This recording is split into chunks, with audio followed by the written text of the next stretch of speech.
प्रिय छात्रों, good morning.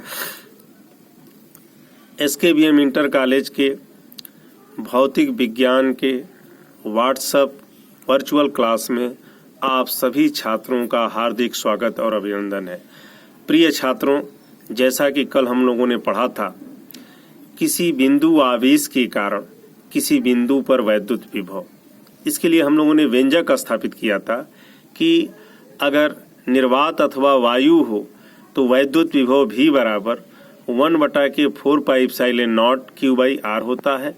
यदि परावैद्युत माध्यम हो तो भी बराबर 1/4πε0 Q/R होता है। अब आज हम लोग पढ़ेंगे कि बिंदु आवेश के समूह के कारण वैद्युत विभव, जो हम लोगों ने कल पढ़ा था एक बिंदु आवेश के कारण वैद्युत विभव था, और यहाँ जो है बिंदु आवेश के समूह के कारण हमको वैद्युत विभव पढ़ना है। तो अगर बिंदु आवेश का समूह है, जैसे मान ले +Q1 आवेश है, -Q2 है, +Q3 है, -Q4 है आदि, इससे अधिक भी आवेश हो सकते हैं, and so dot dot dot. तो हम वैद्युत विभव भी बराबर हम इन सारे को क्या कर सकते हैं, जोड़ सकते हैं। सभी के विभव को क्यों जोड़ सकते हैं? विभव एक अदिश राशि है, इसको साधारण बीजगणित के नियम से जोड़ा या घटाया जा सकता है। इसलिए सबको हम लोगों ने जोड़ दिया इस प्रकार। कुल वैद्युत विभव भी बराबर 1/4πε0 के पोस्ट में Q/R के जगह पर हो जाएगा +Q1/R -Q2/R +Q3/R -Q4/R, ऐसे 808। तो अगर परिणामी विभव निकालना है बहुत सारे आवेश के कारण, तो सभी आवेशों के विभव को हमको क्या करना है, जोड़ देना है। आगे देखिए, वैद्युत स्थितिज ऊर्जा, इलेक्ट्रिक पोटेंशियल एनर्जी किसको कहते हैं हम समझेंगे। आवेशों के किसी निकाय की वैद्युत स्थितिज ऊर्जा उस कार्य के बराबर होती है जो उन आवेशों को अनंत से परस्पर समीप लाकर निकाय की रचना करने में किया जाता है।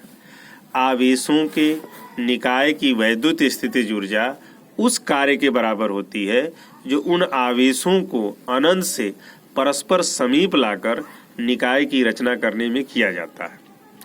अब हम देखेंगे, अब हम सबसे पहले ये कहा जा रहा है कि आवेशों के किसी निकाय की जो वैद्युत स्थितिज ऊर्जा होती है वो उस कार्य के बराबर होती है जो उन आवेशों को अनंत से परस्पर समीप लाकर निकाय की रचना करने में किया जाता है। मतलब अगर अनंत से आवेश को परस्पर समीप ला करके अगर निकाय की रचना कर दिया जाए तो उसमें किया गया कार्य ही उसकी क्या कहलाती है, वैद्युत स्थितिज ऊर्जा कहलाती है। अब निकाय के बारे में समझेंगे। निकाय क्या होता है? अगर एक आवेश है तो वो बिंदु आवेश है, और एक से अधिक आवेश होता है तो उसको हम निकाय कहते हैं। जैसे दो बिंदु आवेश हैं तो उनको मिला दें तो एक रेखा बन जाएगा। अगर तीन बिंदु आवेश है मिला दें तो उनको ट्रायंगल बन जाएगा। अगर चार बिंदु आवेश है और चारों को मिला दिया जाए तो उससे आयत भी बन सकते हैं और वर्ग भी बन सकते हैं, एंड सो ऑन। इसी तरह से आवेशों, अगर एक से अधिक आवेश होता है तो ये सब मिल करके एक निकाय की क्या करते हैं, रचना करते हैं। तो वैद्युत, यहाँ कहा गया है कि वैद्युत स्थितिज ऊर्जा जो है आवेशों का क्या है, एक निकाय है। तो चलिए, निकाय है तो इसमें दो आवेश ले लिया गया है। देखिए +Q1 और +Q2, ये दोनों आवेश बिंदु ए और बी पर मान लीजिए स्थित हैं। दोनों एक दूसरे से R मीटर की दूरी पर क्या है, स्थित है। तो अब जो है हम मानेंगे कि माना एक निकाय AB +Q1 और +Q2 आवेश से मिल करके बना है जो एक दूसरे से R मीटर की दूरी पर क्या है, स्थित है। अब जो है हम इस चित्र का वर्णन आगे बढ़ाते हैं। माना आवेश Q2 जो है यह बिंदु B पर न होकर के अनंत पर, जैसा कि हम जानते हैं कि आवेश को अनंत से समीप लाने पर जो कार्य किया जाता है वही उसकी वैद्युत स्थितिज ऊर्जा होती है। तो हम मानते हैं पहले कि माना जो ये +Q2 आवेश है यह बिंदु B पर न होकर के कहाँ पर है, अनंत पर है। तो सबसे पहले हम निकालते हैं कि बिंदु B पर विभव क्या होगा +Q1 आवेश के कारण। देखिए हम लोगों ने पीछे पढ़ा था कि Q आवेश के कारण किसी बिंदु पर विभव भी बराबर 1/4πε0 Q/R होता है। तो ठीक उसी प्रकार अगर हम कह रहे हैं कि +Q1 आवेश के कारण बिंदु B पर विभव क्या होगा, तो बिंदु B पर विभव भी बराबर 1/4πε0 और ये क्या हो जाएगा, Q1/R हो जाएगा। वहाँ ये Q था इसलिए Q/R लिखा गया था, यहाँ Q1 है इसलिए क्या लिखा जाएगा, Q/R लिखा जाएगा। तो बिंदु आवेश के कारण जो है विभव जो है बिंदु B पर अब जो है क्या होगा, V बराबर 1/4πε0 Q/R। अब हमने माना है कि जो Q2 है वो अनंत पर स्थित है। अब अनंत से उसको हम कहाँ लेकर के आ रहे हैं, मान लीजिए कि प्लस Q2 जो कहाँ माना गया था, अनंत पर, तो उसको अनंत से हम बिंदु B पर लेकर के आ रहे हैं, तो लाने में किया गया कार्य W बराबर Q2 भी हो जाएगा। ये समझ रहे हैं आप किस परिभाषा से है, V बराबर W/Q से है, इसलिए W बराबर Q2 भी हो जाएगा। वहाँ जो है V का मान हम यहाँ पर रख देते हैं, तो W बराबर प्राप्त हो जाता है 1/4πε0 Q1 Q2 R, और यही कार्य ही उसकी वैद्युत स्थितिज ऊर्जा होगी, इसलिए इसको U बराबर हम लिख सकते हैं 1/4πε0 Q1 Q2 R। अब ये निर्वात अथवा वायु के लिए, अगर परावैद्युत माध्यम के लिए होगा तो यहाँ पर क्या करेंगे, हम नीचे K बढ़ा देंगे, U बराबर 1/4πε0 K Q1 Q2 क्या हो जाएगा, R हो जाएगा। अब इसके बाद हम पढ़ते हैं विभव प्रवणता के बारे में, पोटेंशियल ग्रेडियंट क्या होता है। तो सबसे पहले विभव प्रवणता को हम समझेंगे कि दूरी के साथ विभव परिवर्तन की दर को विभव प्रवणता कहते हैं। दूरी के साथ विभव परिवर्तन की दर को हम क्या कहते हैं, विभव प्रवणता कहते हैं। विभव प्रवणता बराबर होता है -ΔV/ΔX। मात्रक देखिए, V का वोल्ट, X का मीटर, वोल्ट प्रति मीटर होता है विभव प्रवणता का। अब हम नीचे एक संबंध बनाएंगे, विभव प्रवणता तथा वैद्युत क्षेत्र की तीव्रता। बहुत इंपॉर्टेंट है, बोर्ड की परीक्षा में अक्सर पूछा जाता है कि विभव प्रवणता तथा वैद्युत क्षेत्र की तीव्रता में क्या संबंध होता है। तो इसके लिए हम क्या करते हैं, एक बिंदु आवेश प्लस Q लेते हैं और इससे x दूरी पर एक बिंदु A लेते हैं और इससे x प्लस ΔX दूरी पर एक बिंदु क्या लेते हैं, B लेते हैं, और मानते हैं बिंदु B पर एक परीक्षण आवेश अर्थात काल्पनिक आवेश प्लस Q0 है। जो ही इस पर कोई काल्पनिक आवेश मानेंगे, प्लस Q और प्लस Q0 के बीच में एक वैद्युत बल कार्य करने लगेगा जो प्रतिकर्षित बल होगा, इसलिए F की दिशा कहाँ होगी, बाहर होगी। इसलिए वैद्युत बल बराबर हम लिख सकते हैं, ये देखें, ये वैद्युत बल बराबर हो जाएगा F बराबर Q0 E हो जाएगा, जो समीकरण नंबर 1 हो जाएगा। अब हम मानेंगे कि माना जो आवेश Q0 है उसको बिंदु B से A तक ले जा रहे हैं। कहाँ ले जा रहे हैं, बिंदु B से A तक। ये देखिए, इस Q0 को बिंदु B से A तक ले जाएंगे तो कार्य किया जाएगा।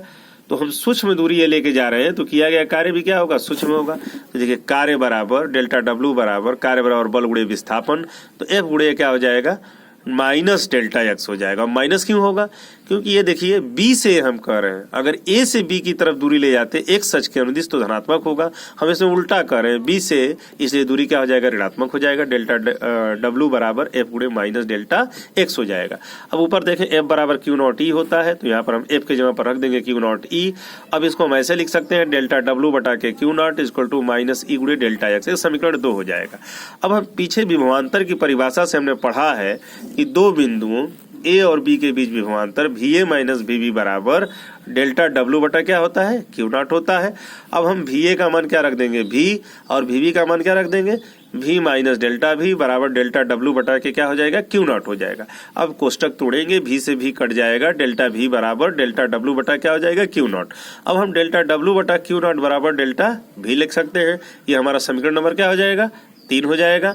अब हम समीकरण 2 और 3 से अगर लेंगे तो -E गुणे ΔX बराबर V हो जाएगा, या E बराबर हम इसको लिख सकते हैं -ΔV ΔX लिख सकते हैं। तो आप देख सकते हैं कि -ΔV ΔX विभव प्रवणता है, E वैद्युत क्षेत्र की तीव्रता है, अर्थात वैद्युत क्षेत्र की तीव्रता विभव प्रवणता के क्या होती है, बराबर होती है।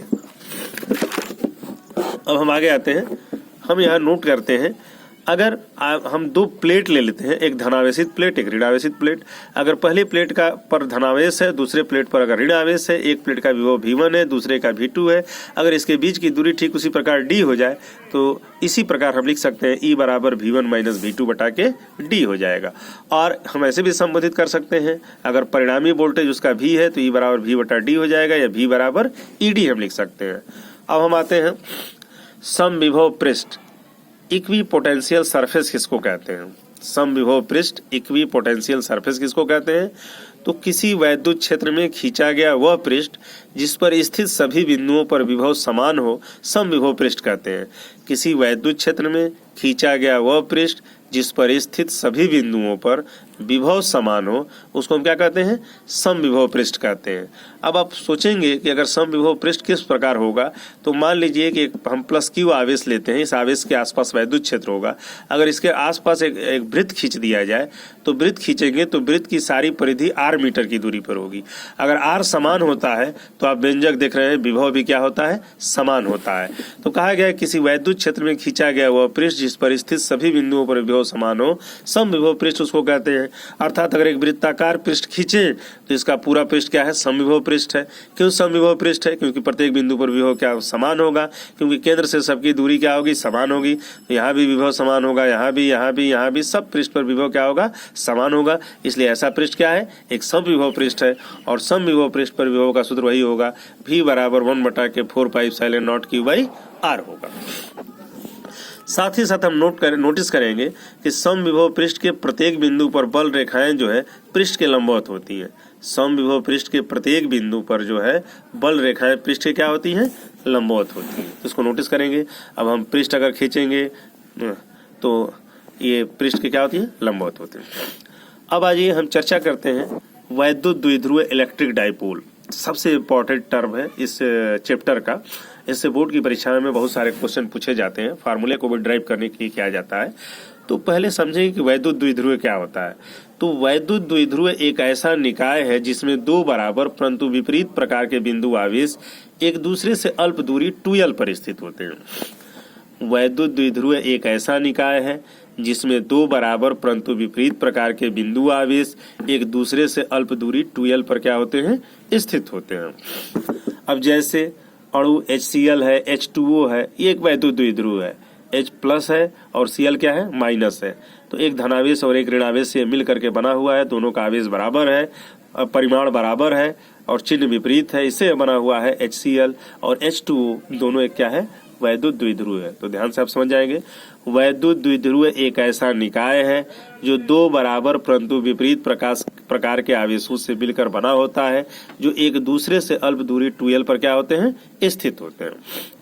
अब हम चित्र के माध्यम से चर्चा करेंगे। देखिए, एक वैद्युत द्विध्रुव ये बनाया गया है जिसमें दो बराबर, देखिए आवेश Q है और दोनों का परिमाण बराबर है, लेकिन दिशा दोनों का चिन्ह क्या है, विपरीत है।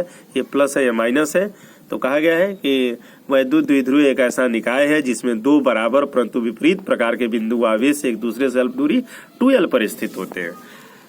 ठीक है, एग्जाम्पल HCl हो गया, H2O हो गया। अब हम वैद्युत द्विध्रुव के आघूर्ण के बारे में चर्चा करेंगे। इलेक्ट्रिक डाइपोल मोमेंट क्या होता है। तो वैद्युत द्विध्रुव के किसी एक आवेश तथा दोनों आवेशों के बीच की अल्प दूरी के गुणनफल को वैद्युत द्विध्रुव का आघूर्ण कहते हैं। जैसे एक वैद्युत द्विध्रुव है, इन दोनों में से कोई एक आवेश तथा दोनों के बीच की अल्प दूरी क्या है, 2l है। इन दोनों का हम गुणा करते हैं तो P बराबर Q गुणे 2l, यह वैद्युत द्विध्रुव का आघूर्ण P कहलाता है। P बराबर 2QL होता है, इसका मात्रक कूलाम मीटर होता है और बीमा इसका क्या होता है, ATL होता है। तो प्रिय छात्रों, यह आपको ऑनलाइन पढ़ाने का प्रयास है। अगर आपको इसमें कोई सुझाव नज़र आते हैं तो आप जो है हमको, या कोई क्वेश्चन इसमें बनते हैं तो आप कमेंट बॉक्स में ज़रूर लिखें। उन क्वेश्चनों के आपको आंसर दिए जाएंगे और इससे भी बेहतर करने का प्रयास किया जाएगा। आज बस इतना ही। बहुत बहुत धन्यवाद। फिर पुनः कल मिलते हैं व्हाट्सएप वर्चुअल क्लास में। धन्यवाद।